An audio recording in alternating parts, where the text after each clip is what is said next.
We've seen a lot of new life here at the park over the years, haven't we? We certainly have. We've seen wolf pups. Cheetah cubs. Lion cubs. Anteater pups. Meerkat pups. But there is just one thing that in all the 20 years that I've been here, I've never seen. What's that? Tell you later. Here's what's coming up on the rest of today's programme. Big cat love is in the air. It is very awkward because they do stare at you in the face sometimes. Could tiger cubs be on their way? She's not quite in the right position, and he's not in the right position. 3 big birds make an entrance, but who is who? If that third one happens to be a male, then he's going to have to go. And it's all aboard as Captain Jean entertains. They can open their mouths to 145 degrees, which could fit a small baby, so just make sure that you're all sitting away from the side.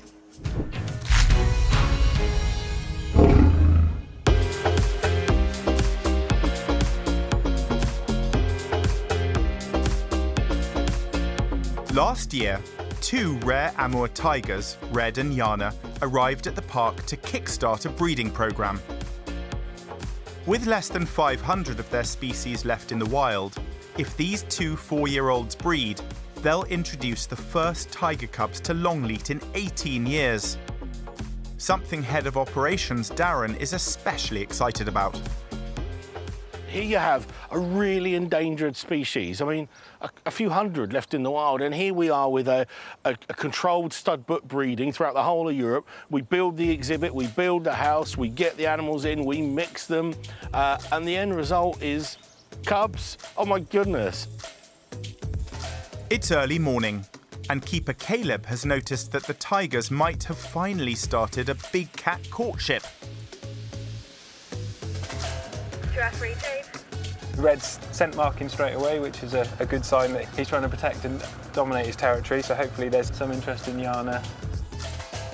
Scent marking also indicates a tiger is ready to mate. They're very flirty this morning, so this is very exciting. This is a real first for us, because I've not seen this behaviour myself. What a start to the day. There's a lot of pressure on these 2 teenage tigers. But recently, Red has gone all out to impress his would-be mate, showing off his strength by attacking cars in his territory. It's a good sign that he's trying to claim this territory for his own, which bodes well for Yana as well, because she's now in his territory, she's protected by him, so she'll be more receptive to coming into season and having his cubs. But he still wants to go through those phases of showing off how big and how strong he is, to show that he's got strong genes and she'll have strong cubs. It might be exciting, but the window of opportunity is very small. Yana will come into season every 8 weeks or so, but is only fertile for just a few days. But if Red hits the jackpot, the patter of tiny paws could arrive in just 3 months' time. If they're successful, you probably won't notice very much difference in Yana until the very later stages, because she doesn't want to let the world know that she's about to have cubs, because they are very precious to her and she wants to hide them away. So good, so good. A high for us would be these guys having cubs and producing another generation of Amur tigers, which can potentially help save their species. Mating may have started, but will these 2 L-plate lovers ever pass a pregnancy test?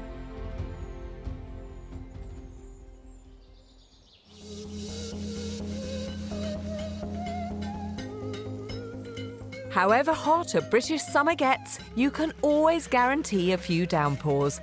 But today, lead keeper Ryan is daring the rain to pick up some new additions for the park.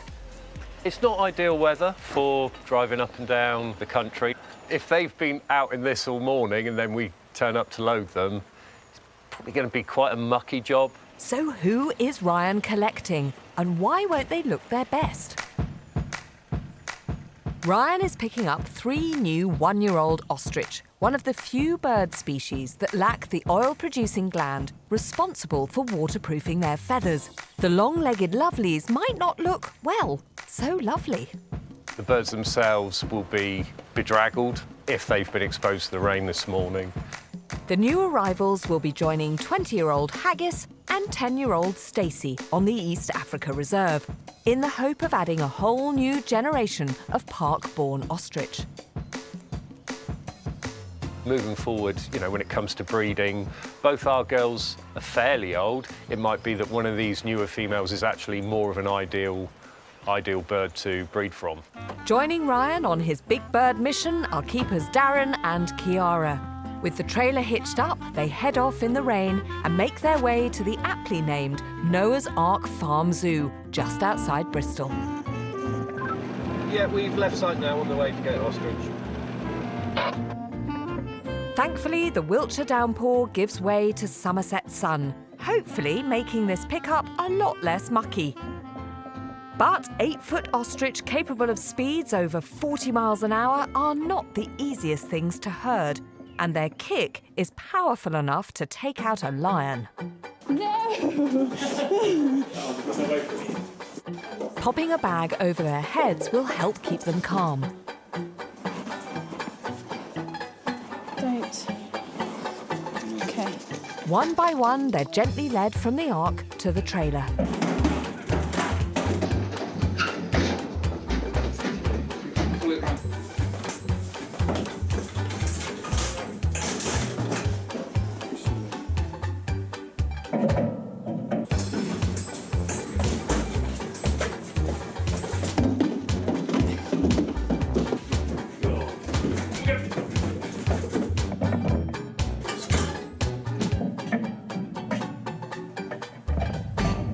After a little jostling, they're all on board. Ryan and the gang can make their way back to wet Wiltshire with 3 female ostrich in tow. They think. There may be a surprise on the horizon. We think we've gone and picked up 3 females today, but we can't be 100% sure. The collection have been open and honest, and you know, and that's all you can ask for, really. Sexing ostrich this young can often be inconclusive. So to triple check all 3 are female, they'll be genetically tested. It's not the fact that we potentially would have a male here that bothers me. It's the fact that it's a male out of the same clutch as, you know, as another couple. So certainly genetically a little bit too close for my liking to keep him as a breeding male. So if that third one happens to be a male, then he's going to have to go. But right now they have to go down their runway, and it's a bit of a catwalk calamity.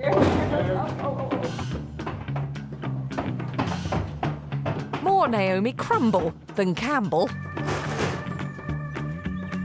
There you go. Right now, it's time for these 3 to rest up before the crucial gender tests, which Jean will be helping with. But is she ready to flip the bird?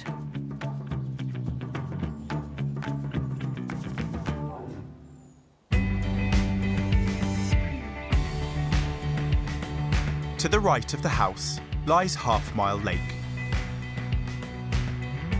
It's home to hippos, sea lions, the gorilla colony on its shores, and colobus monkeys on the island. Visitors can take a tour on one of the 2 jungle cruise ships. And today, Jean's on board for some crew training to see what life is like for staff on the water. Grab a life jacket, everyone. I've been dying to get on board the Jungle Cruise, but I didn't think I'd be at the helm. Rob, you're really throwing me in at the deep end. It's easy, you can drive a car, can't you? Completely different, Rob. Steering wheel, Right. gear stick, acceleration. Okay. All yours. Just get in, Yeah, okay? go for it. Right. Grab a steering wheel. Watch out for the sea lion, though. Who's that? That's Belle, Hi, girls. the Right, okay. loudest sea lion on the lake. Animal-wise, what else do I need to be aware of? So, sea lions you don't really have to worry about. They're so aware of the back of the boat. They actually like playing in the slipstream, so they're not silly enough to go close enough to them. So the only thing we have to really worry about is the hippos. Yeah, and I mean, I have to admit, Rob, they have been at the back of my mind while I'm driving this boat because they're so big. Well, the boat's bigger. The park has 2 female hippos, each weighing over a ton. In the wild, they're not afraid of charging anything, but they might have met their match in the park. This is a 32-ton metal boat. It's 20 metres long. They're not going to tip us over. Good to know.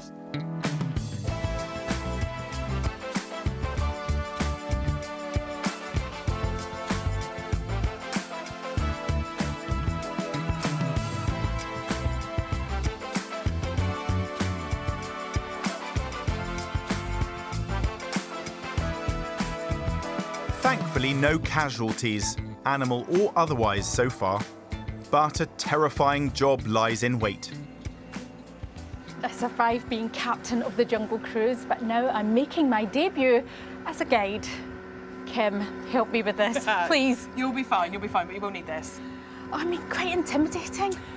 Can be. You're going to need to know things like small facts about the animals. Okay, I can do that, yeah. We tend to go factual and fun.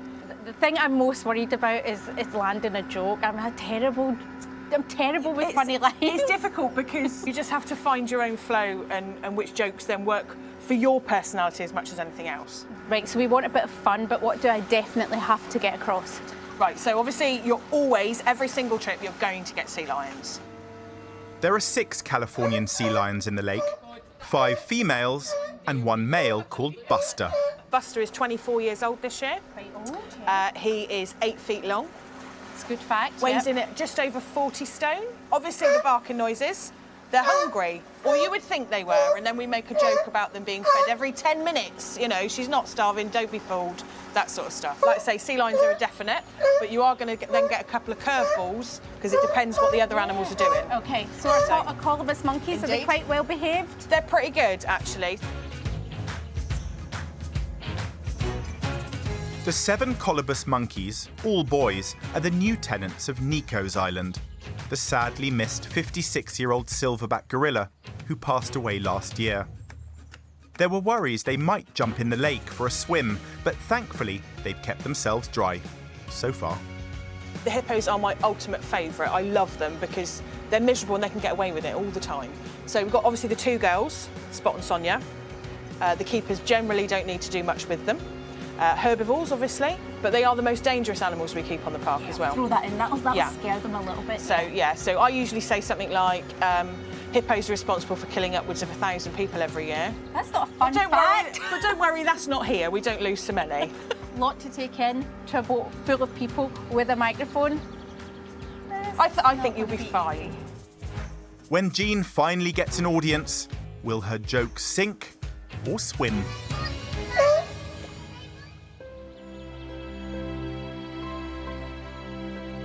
When you think of endangered species, large animals like tigers or rhinos spring to mind. But there's one small animal here just as rare, and right now her life hangs in the balance.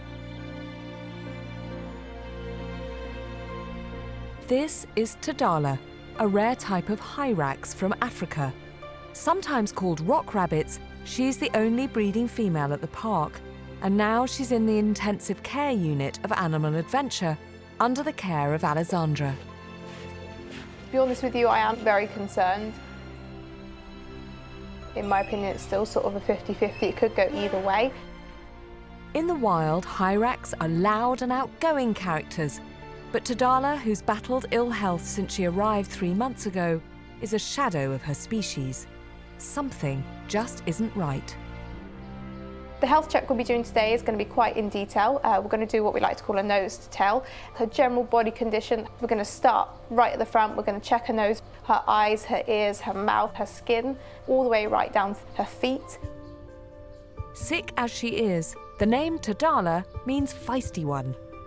With a Hyrax, they might be cute and cuddly looking, but they've actually got quite sharp teeth on them. Headkeeper Georgia isn't taking any chances. Keepers have actually had to go to hospital over a Hyrax, so they've got some quite severe bite wounds to their hands. So trying to do it as quick as possible, because the longer you're trying to catch an animal, you're going to stress them out even longer, and you could actually do more harm than good. If we move her down to the smaller area, shut it off, so it's just a bit more confined, it'll give you a better chance to just go in and grab her. She's just up at the top. Hello.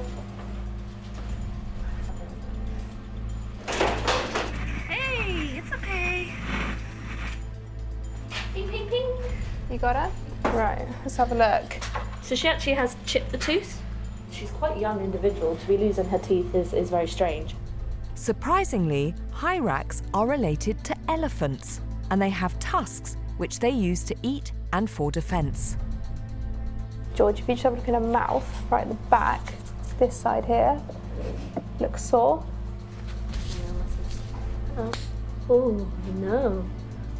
This back there, you see all that discoloration? It's almost pussy, almost completely been ripped out by the looks of it. But dental problems could be the least of her troubles.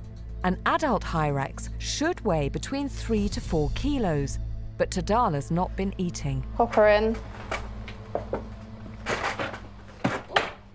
So her weight is 1.02. Turns out she's actually lost weight, which isn't a good thing. She's lost 40 grams, which might not sound like much, but when you're a small animal, that is quite a big percentage of her body weight. We're going to do everything in our power to make sure she recovers. Medication is critical, but Alessandra can't deliver a dose to Tadala like she would with other animals.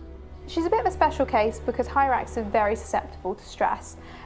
Giving her medication and stressing her out at the same time, completely pointless to do it, and you might actually make her more ill. So by doing it like this, she is fooled into eating a nice tasty blueberry. She is actually a very shy animal. She doesn't eat when we're around.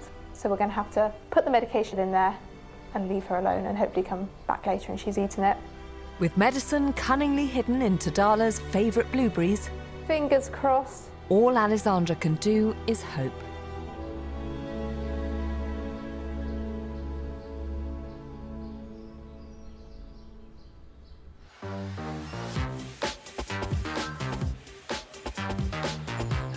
Over at tiger territory, love is still in the air for rare Amur tigers, Red and Yana, as hopes of a pregnancy remain high.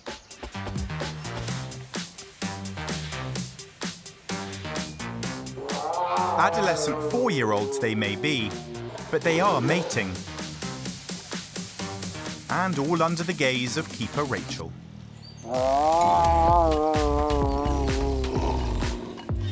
We've seen Red and Yana having a little bit of fun this morning. So we had some mating, which is great because we're hoping to have some tiger cubs soon. It's only started happening recently, so it's absolutely amazing for us. The way that we know that they're mating and getting along together is they'll start making chuffing sounds, they'll walk up to each other, rub heads together. He'll kind of take charge, she'll get into position, led down on the ground, and obviously gets on top of her. And it's one of those, they kind of make like a low grumble, bit of a roaring sound. And then they have a little fight afterwards at the end and be like, nope, I'm done now. It is very awkward because they do stare at you in the face sometimes, so it's one of those, just let them get on with it, enjoy it.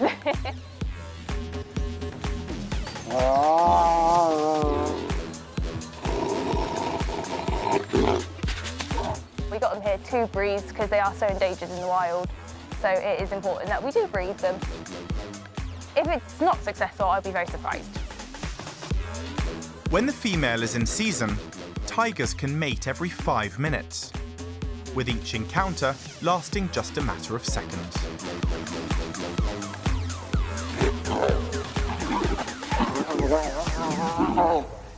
That is a very, very quick process. In the wild, they'd mate and then they'd separate off again. They wouldn't live together. So she's kind of telling him, okay, I'm ready, I want babies, so do what you need to, and then they'll separate off for a little while. That would be the cat's whiskers for Red, as unlike lions who live in a pride, tigers are more solitary animals, and the males don't often make the best parents, unlike park boss Darren. When I became a dad, you want to go and show your son off or your baby off to everybody, and you're so proud, you're cock-a-hoot. Tigers don't really work like that. Tigers tend to go completely the opposite way, and in fact the cubs are probably going to be a bit of a nuisance for him because it means it's tied up the female's time and her breeding season, so as soon as he can get rid of them, the better. But before Red can become an absentee dad, he has first to become a father. And veteran warden Ian, who's taken countless photos of the two tigers together, thinks any pregnancy celebrations could be a little premature. I know a lot of the keepers are getting excited because they've seen mating, but they've just got to relax a bit because he's still young. She's not quite in the right position, and he's not in the right position.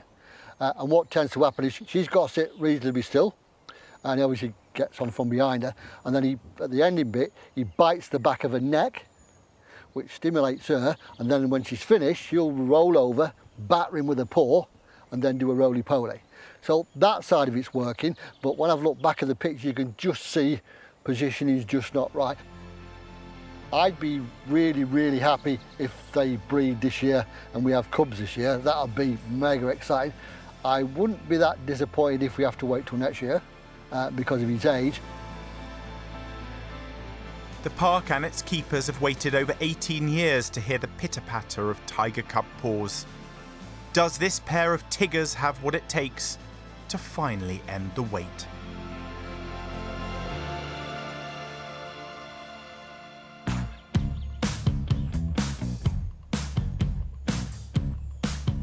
Over at Half Mile Lake, visitors are waiting to join the jungle cruise.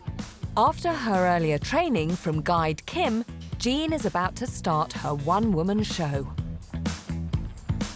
I'm a little bit nervous about this, I have to say. It's the whole live audience element, and I'm terrible at landing jokes. So I don't want my jokes to sink the ship, basically.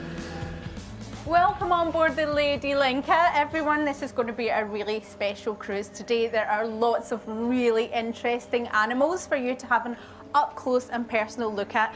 And one thing I can guarantee is that you will see sea lions. Now, if they do come up to the boat, which they probably will because they think you're all going to feed them, have a good look in their mouths because I can tell you that dental hygiene is not big with them. In fact, they have one of the worst bites on the park. Sea lions' mouths are home to some nasty bacteria, and a bite can result in a serious infection, commonly called seal finger. Thankfully, the fishy treats are thrown from a height, but I bet you can smell their breath right across the park. She's really lucky she's going to get a full house. Hippos are out, which is really rare. We don't normally get to see them on every single trip, especially the fact she's got a mouth open right now. Honestly, it's brilliant. So she's having a cracking time. They can open their mouths to 145 degrees, which could fit a small baby. So just make sure that you're all sitting away from the side. This is our colobus monkeys. As you can see, they're just hanging out, having a good time. They're watching you as much as you're watching them. It really is a full house today, because the gorillas are out having their breakfast. But has Jean remembered her homework? That's Keisho sitting there with a gorgeous, beautiful silverback. All male gorillas will develop the silver hair patch on their back when they reach maturity, but only one becomes the leader, usually the oldest and the strongest. And this is really nice to see because, as I say, the two younger ones have only recently arrived on the park. So it's nice to see them all being harmonious and getting on together. Not quite. The two young gorillas are having a Barney over their breakfast. Perhaps a joke will lighten the mood. So you think of them as being fearsome and, you know, quite scary. But as I said, She's going to drop a joke now. Only 3 reported deaths by gorilla in the last 100 years. And did you know more people have actually died from eating biscuits? Apparently 7 people that died last year from eating biscuits. So I'd take my chances with a gorilla rather than a custard cream. I'm not sure if she's clapping or heckling. Enjoy the rest of the day. If you enjoyed the cruise, I've been Jean Johansson. If you didn't, I've been Kim Ovens. Nice to see you all. I think Jean took to guiding like a duck to water. That's sitting on a hippo.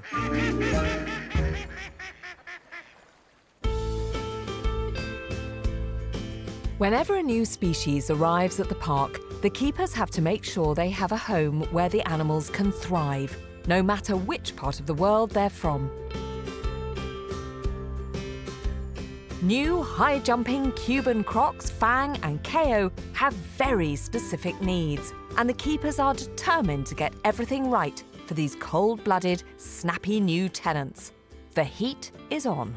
I have left the temperate outdoors of the park to come into the tropical area where the Cuban crocodiles live to hook up with James. Hi there. Who's got a really special piece of kit here. What is this? So this is a thermal imaging camera and possibly the most expensive thing I've ever held in my life. And why are you holding this expensive piece of kit? So we're hoping to point it at the crocodiles Right. to see that everything's going fine, they're nice and healthy, and see that they're actually doing what they should be doing. Right, and what should they be doing? So everyone looks at crocodiles and they're just laying there, and they assume that they're doing absolutely nothing, when in reality they're doing some pretty amazing things. Fang and Ko might be lying motionless, but under specially heated lighting, they're literally charging their bodies like a battery. Cold-blooded creatures can't generate their own heat like we can and rely on the temperature of their environment to warm them up. That's why Croc Creek is constantly kept at 26 degrees. Are you saying that people come in here and look at a croc like the one lying there at the back and think, it's just plastic? Pretty much. Really? That is something that I get asked every single day. Do you? Is it just plastic? If I went in there, it wouldn't move, would it? No, it would. It would move very quickly. Would it move very Oh, quickly? yes, yeah. They're constantly waiting for any sort of opportunity. Right now, Fang's mouth is wide open, but that's more to do with temperature control than hunger. Crocs can't sweat, so will open their jaws to cool themselves down. Hopefully, the thermal image will show they're getting enough heat from their man-made environment. So, if she was plastic, what would we see on the screen? So we would probably see something that is just room temperature. Right. So nothing too interesting at all. It should just blend in with the background. Okay. So she is radiating heat, which tells us she's alive. Yes. But what can you tell just from that, dark reddy pink outline? How can you tell that that's a healthy croc? So you can see that the heat is all through her body. Right, and that's so it's the most uniform. Exactly that. So what is their ideal temperature, James? An ambient temperature of around sort of 26 plus. Okay. Whereas under their basking spots, that will be probably around sort of 45 degrees. Wow. Okay. Yeah, on a warm day. So they literally absorb all that heat, take it in, and then move away and just then lie there, allowing that heat to kind of filter through every part of their body. If crocodiles don't maintain a certain temperature, their appetite becomes suppressed. They're unable to digest their food effectively and could become ill. So what you've seen now on the camera, do you feel that you've basically set up as perfect a replica of their natural habitat as possible? Exactly that, yeah. So just showing that is a nice dispersal of heats throughout her body, that shows that the basking spots are large enough. And that's the big thing with large reptiles like this. Right. So this shows that our setup is perfect. Fantastic. James, always a pleasure to be here. And thank you for unlocking the mystery of the not-so-plastic crocodiles. My pleasure. It's a big day for the trio of newly arrived ostrich, and Jean's gone to catch up with head of Hoofstock, Ryan, to help out with a task that could ruffle a few feathers. These 3 ostriches arrived at the park about 4 weeks ago and they're ready to come out of quarantine today, which is very exciting, but there is a problem. Ryan, what's going on? Well, we're very keen on adding 3 girls to our collection, but we're not entirely sure that we have 3 girls here. So we need to pluck some feathers and send those off for testing just to double check that we have females. I was just going to ask how you sex an ostrich. Oh, here comes one of the girls right now. Well, we think she's a girl. We think. So you sex an ostrich by you taking a feather? Yeah, it's quite a common practice with most birds, actually. I mean, obviously, we could just decide, OK... She's tricky. I know, they're all the same. We could just decide, you know what, let's leave them to get to full adulthood. We'd like to find out a little bit earlier than that. Ostrich reach sexual maturity around 3 or 4 years old. The male will develop his striking black and white plumage, while the female retains her brown feathers. Why is it that you want all females? because we want to build our group of ostrich here. Obviously, we have 2 already, so we want to build that up to 5, and then once we're happy with the females, we want to. This is slightly annoying, isn't it? We want to then find a male, but we need to find the right male for us. Right. Okay. And of course, if one of these turns out to be a male, then straight away he's from the same clutch as potentially two females, so it wouldn't be proper to use him as a breeding male. Rather than having to pluck out a feather, why don't you just turn them over and look between their legs? Yeah, they can be quite aggressive if they feel threatened, ostrich, so anything like that they would find massively uncomfortable, and the logistics of doing that, they're just too big. Is this going to hurt them at all? No. Very, very soft and beautiful, aren't they, these feathers? Hold that tight and pull as hard as you can. That's it. Well done. Oh, lovely, thank you. Right, OK, so we've got one. Okay. We need to remember which ostrich we got that from, right? Yep, I'll remember. I mean, the feathers are so beautiful. Yeah, they actually, I know they used to use them, certain luxury car makers used to use them in their factories to prepare the cars before they finally got sprayed with the paint, because they're so soft. They take the dust off and don't leave a single mark on a like a brushed sort of metal finish. So, yeah, they're wonderfully soft. I can imagine it making a lovely duster. Yeah. Yeah. Pick a few more, help yourself, Jim. Right, OK, so we'll get another couple of our 3 ostriches, and then that'll be what goes away to get analysed. Yes. But will Ryan get the results he wants? Jean will be catching up with him later to reveal if this trio really is an all-girl gang.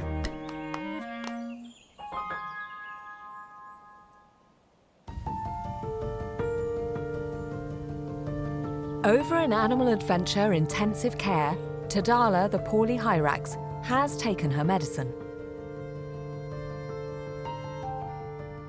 It's okay, sweetie. But despite all of Alessandra's efforts, she still isn't eating. There is now no choice but to rush her to the vet. My little one.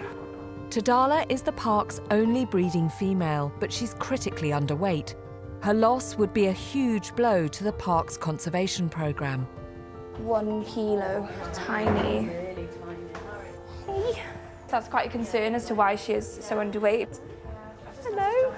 Vet Abby wants to run a battery of tests to get to the bottom of why Tadala's health is going downhill so fast. So she's really underweight. You can feel her spine is really prominent, and her ribs and everything as well. So she's pretty underconditioned at the moment. She's got a few little scabs. Dental disease is one of the main things I think that we'd be concerned about, but also kind of other systemic diseases like liver disease, kidney disease, all those sorts of things can cause weight loss. A quick listen to her heart is more cause for concern. She's got a really loud heart murmur. She's got an abnormal flow of blood through her heart because she is very poorly at the moment, bless her. Tadala's x-rays bring even more bad news. There's definitely some changes in her lungs. The lung fields aren't as clear as they should be. She's got a number of issues going on. She's got her dental disease, heart murmur. There's changes on the x-rays in her lungs. Dangerously underweight and with serious heart and lung disease, there is now only one compassionate thing Abby can do for her frail and ailing patient. The kindest thing probably is going to be putting her to sleep. Given the kind of clinical situation, I think we're doing the fairest thing by her. It's always a sad decision to have to make, but we're doing it for the right reasons.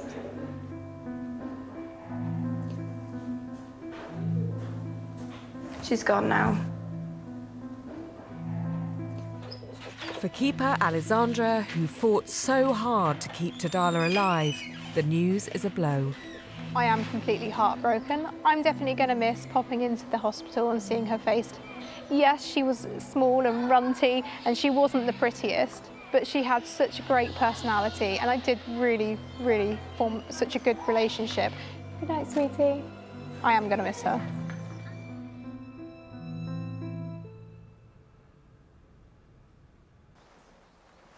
It is bedtime up at the Tiger House, and Amy's asked me to give her a hand, but she's also being, well, a little bit secretive about something. I think something might be up. Amy, I brought more straw. Oh, perfect. Thanks, Kate. So whose bedroom is this? This is Jana's bedroom. Isn't she and Red usually together? They are usually together. Right. Tonight, we're going to separate them off. Okay. Shall I spread while you tell me what's going on? We can spread some straw around. We think she is pregnant. And the signs recently are she's getting a bit shirty with Red. And actually our vehicles as well. So we think she's getting fairly close. So we're going to start separating her off now tonight. Yeah. Because it's just over a week away to the potential first due date. Oh my goodness, that would be... right, we need to get the maternity wing ready. Yes, we do. Are there any other signs that make you think that she might be close? Because they're very good at hiding pregnancies, aren't they? They're very good, and tigers don't really show that much. We've seen sort of nipples are starting to show more than they ever have. Really? That's why it is so important for you to spend time with these animals and know these animals. Patrol staff are in there all the time, keeping an eye on their behaviours and what they're doing, what they look like, and checking their sort of body conditions. So are you going to let her in now and see if we can see Let's any of have a those look. signs? Yes, okay, that definitely. would be amazing. Right, hope she likes her new bed. We need to separate Jana from Red so we can have a good look at her.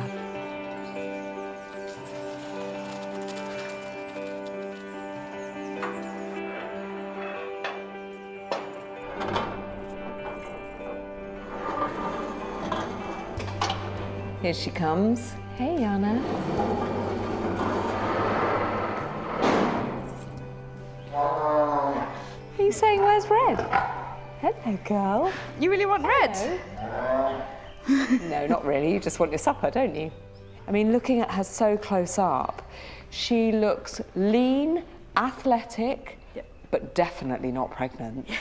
Well, it's one of those things. She might not be. Right. So we're going on information that we know. Yeah. We've seen that behaviour change in her. She does look, if you saw her a couple of weeks ago, you'd think she has put on a little bit of weight. Oh, really? So whether that's because we've given her a little bit extra food, yeah, and it's just that, or she actually is pregnant. But like I say, she won't be showing very much at all. And that is a sort of safety mechanism, really? I'd say so. So that she's not showing. So in the wild, other tigers, if they came across her, they wouldn't actually know she was pregnant. Right. And then actually would sort of danger her cubs in any way. Looks like she approves of the bed anyway. Yeah, so we obviously spread the straw right. You're gonna come up, Jana? Come on now. Oh, now, this could be a good chance to maybe see if she's got teats. Yeah, shall we try and stand her up? Give me one to start with there. Good girl. Another one? You're going to stand up for me? Good girl. Oh, it's quite difficult to see, isn't it? It's quite difficult. She's got quite a lot of fur down there. Good girl. Oh, I can... I think I can see one, but it doesn't look that prominent. Oh, yeah. Oh, yeah, there. Yeah. I mean, I wouldn't say that she's sort of really filling up. No. Would you? No, seeing that, you can see them, but there could be a month to go yet. So it's the earliest date is next Friday. So we've got a bit of time. Can I try and see if she'll take one from me? Of course you can. Hello, girl. Can I see if she'll take one from me? She's like, nah. Good girl. So really, it's just a case of keeping track of her progress. And will you let me know if there's any news? Maybe. Oh, give you a chunk. Cook it first and then they might let you come in. Thank you so much, Amy. The signs, however small, are looking good for tiger cubs. And if there are, you'll see them later in the series, guaranteed.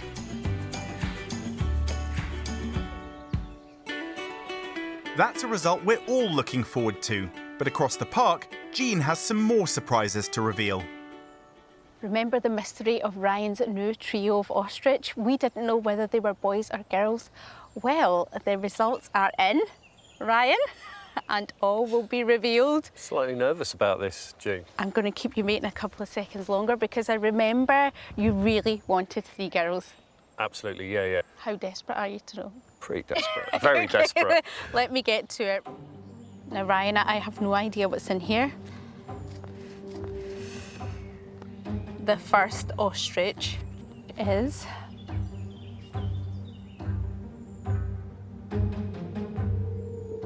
It's a girl. Oh. I'm absolutely cock-a-hoop. We've got one girl, so That's that's a good good start. if nothing else. Yep. Okay. Ostrich number 2, Ryan.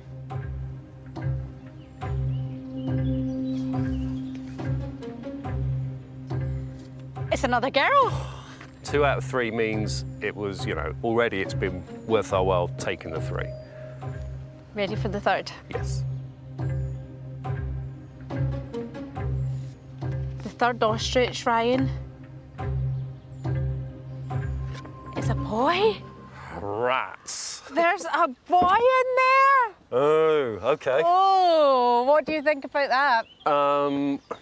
I'm a little disappointed by that. It means that obviously we need to think about what we're going to do with this boy and hope that there's a collection out there that is looking for a young male. The good thing is we have a little bit of time on this. You know, there's certainly nowhere near breeding potential yet. So hopefully enough time for us to find a home for Junior. So hopefully there's a collection out there that is kind of getting to the end of the line with their current male and they're thinking of getting somebody, you know, a new kid on the block. So going on the basis that we've got 2 girls and a boy, can we now officially name them?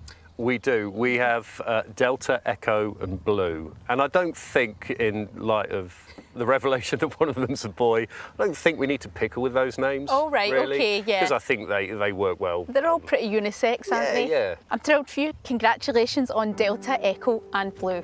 Thank you. Proud dad, aren't you? Yeah. Kind of. Kind of.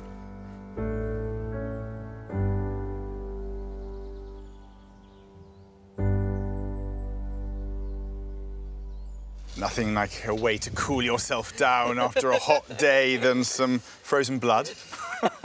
Now, do you think the keeper's hopes might actually come true? Well, I mean, it is too exciting to contemplate. Everything is kind of gearing up to the fact that Jana might be pregnant. And if that's true, there could be tiger cubs at Longleat for the first time in 20 years.